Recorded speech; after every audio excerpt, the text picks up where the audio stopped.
dari Mazmur 103 ayat 17 sampai ayat 18.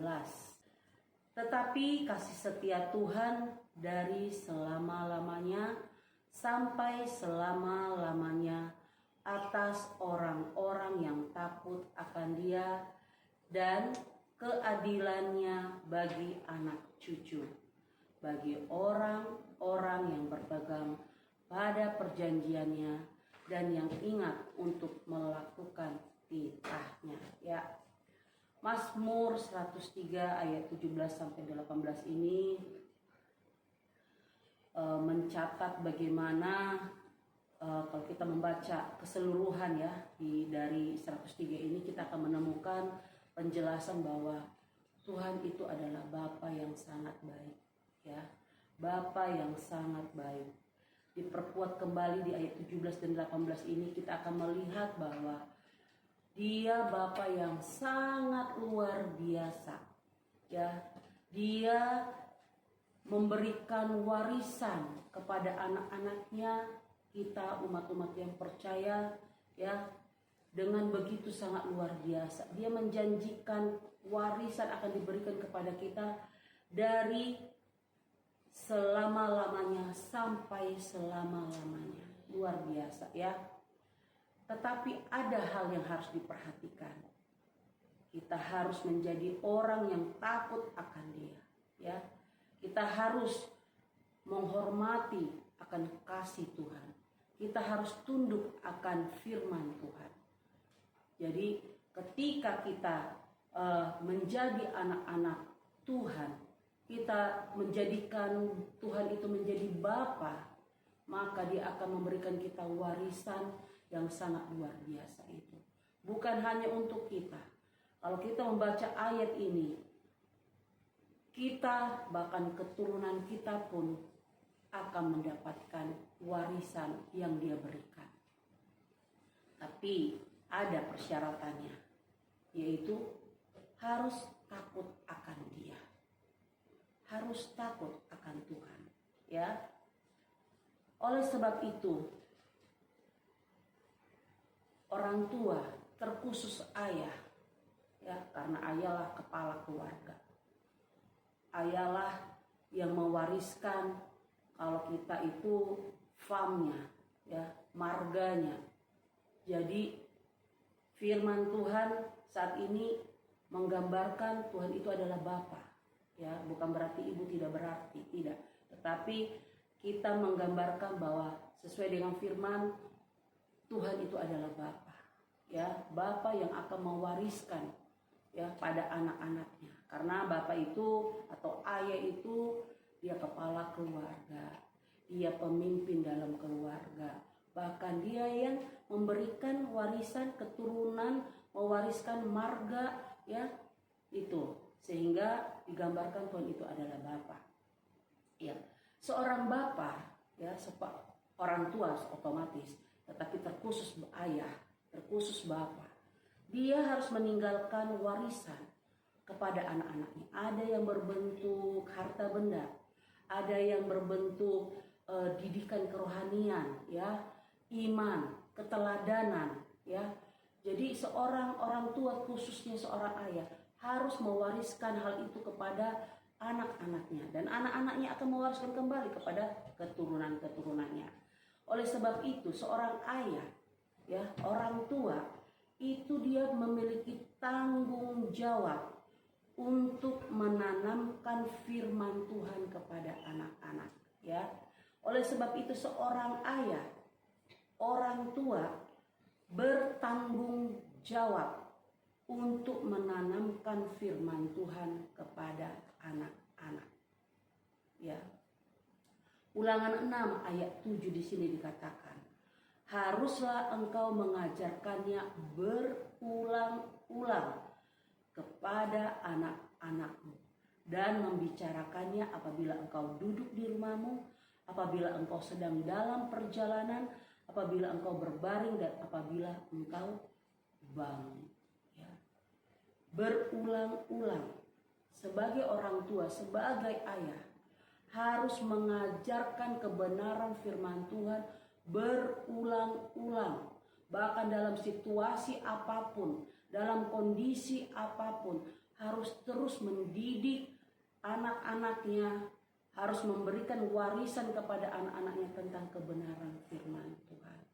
Tidak pernah merasa capek, tidak boleh merasakan jenuh, karena sebagai orang tua, khususnya sebagai ayah, harus memberikan warisan tentang kedekatan kita akan Tuhan.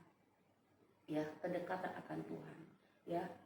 Jadi sebagai orang tua, sebagai ayah, keteladanan membimbing anak-anak untuk memahami kebenaran firman Tuhan itu merupakan tanggung jawab.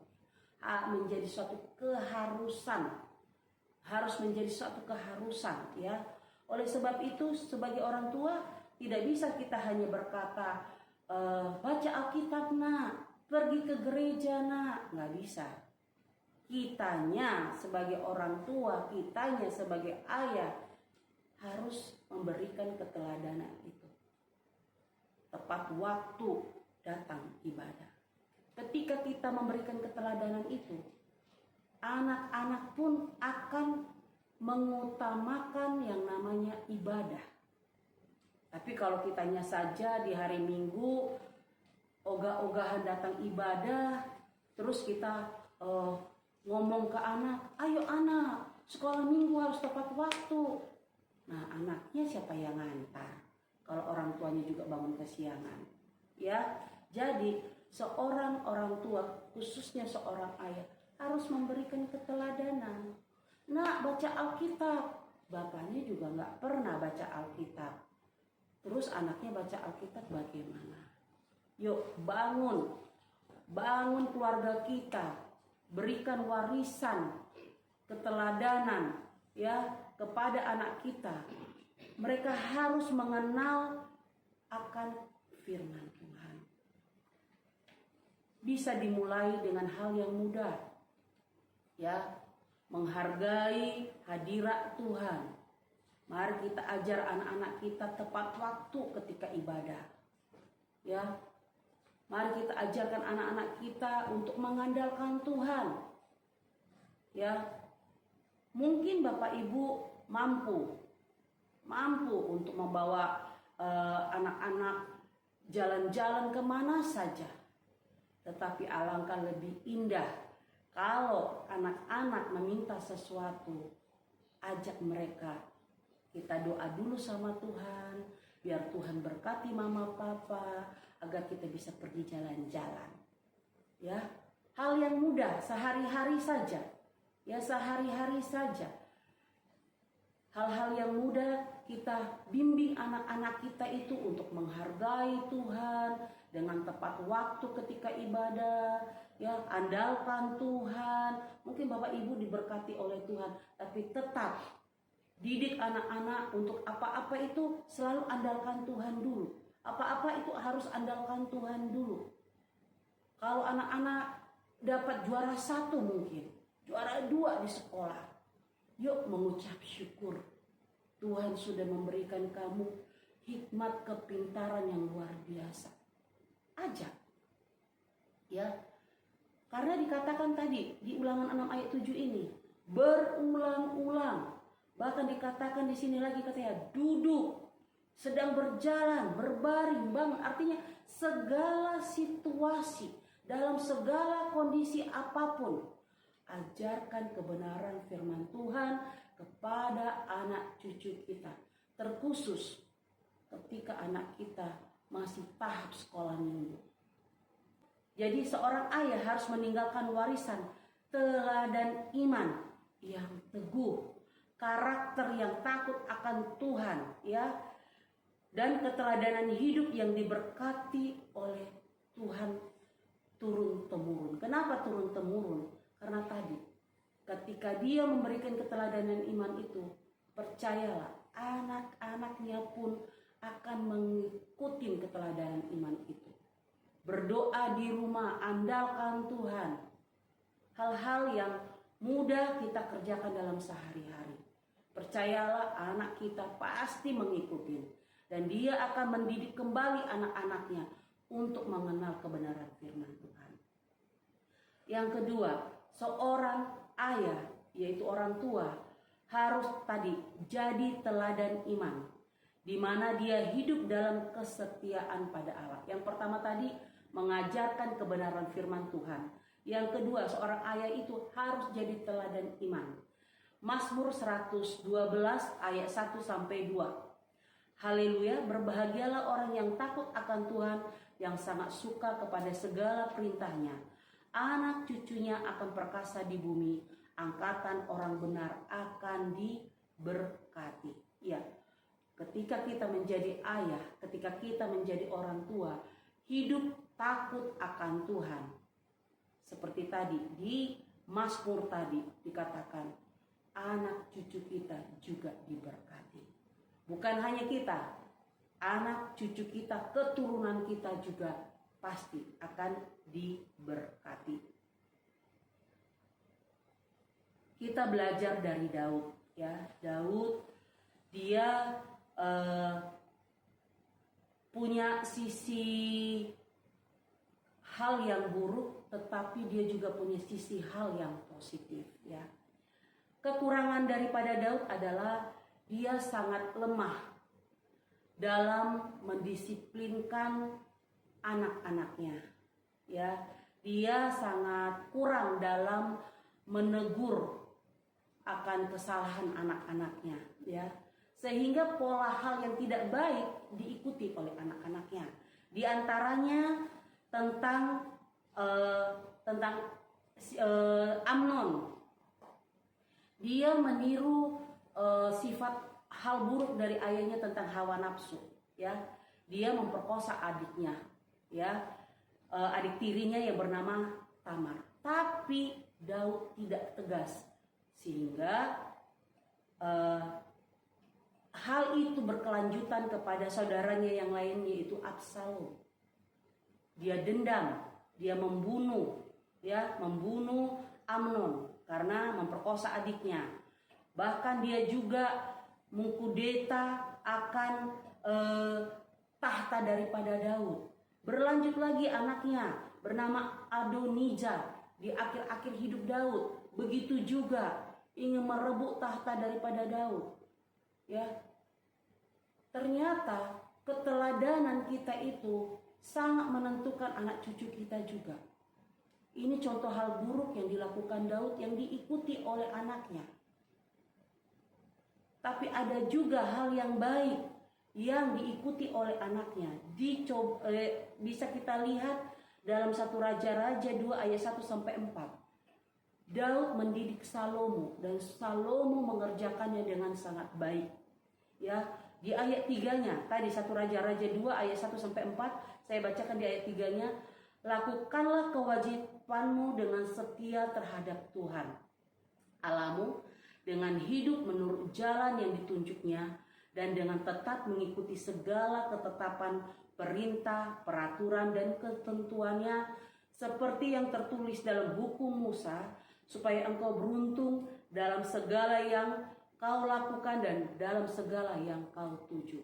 Ya, Daud di sini mengajarkan Salomo, ya, bahwa tidak akan bisa kita hidup tanpa Tuhan. Oleh sebab itu, Daud mendidik Salomo, mengajarkan Salomo, andalkan Tuhan. Karena dalam perjalanan hidup ini bakalan banyak rintangan. Kamu tidak akan mampu. Oleh sebab itu, andalkan Tuhan. Kita tidak akan pernah mampu dalam menjalani segala tekanan, menghadapi segala apapun di depan. Firman ini juga untuk kita. Andalkan Tuhan. Didik anak kita untuk terus andalkan Tuhan. Karena di ayat 4 juga dikatakan, Daud mengingatkan Salomo bahwa ketika dia takut akan Tuhan, Tuhan menjanjikan berkat buat anak cucunya. Asalkan anak cucu daripada Daud tetap setia kepada Tuhan. Kita mengajarkan kebenaran firman pada anak-anak. Andalkan Tuhan. Kita diberkati. Tapi ketika keturunan kita juga takut akan Tuhan, percayalah mereka juga akan diberkati. Walaupun mungkin kita belajar kedepannya akhirnya Salomo di akhir hidupnya gagal karena dia mengikuti Tuhan-Tuhan daripada istri-istrinya. Tetapi itu bukan salah didikan daripada Daud lagi. Karena Daud di situ sudah mendidik anaknya. Memang sebelumnya dia lemah terhadap mendidik anak, di mana ketika anaknya salah dia tidak tegas. Tetapi dia tetap memberikan pengajaran akan kebenaran firman Tuhan. Salomo mengikuti didikan pada bapaknya. Walaupun di ending dia gagal, tetapi itu bukan salah daripada warisan itu lagi. Tapi itu pilihan daripada Salomo untuk gagal. Jadi warisan seorang ayah, warisan orang tua kepada anak-anak boleh harta benda. Tetapi lebih baik lagi berikan warisan keteladanan hidup untuk mengenal Tuhan. Ya, untuk mengenal Tuhan. Bahkan terlebih-lebih lagi, bukan hanya perkataan. Tindakan seorang ayah, tindakan orang tua harus menjadi teladan, harus menjadi kitab yang terbuka. Kiranya kebenaran firman ini menjadi berkat. Kita sebagai orang tua, kita sebagai ayah, mari persiapkan warisan iman itu supaya kita, anak cucu kita pun diberkati oleh Tuhan. Puji nama Tuhan.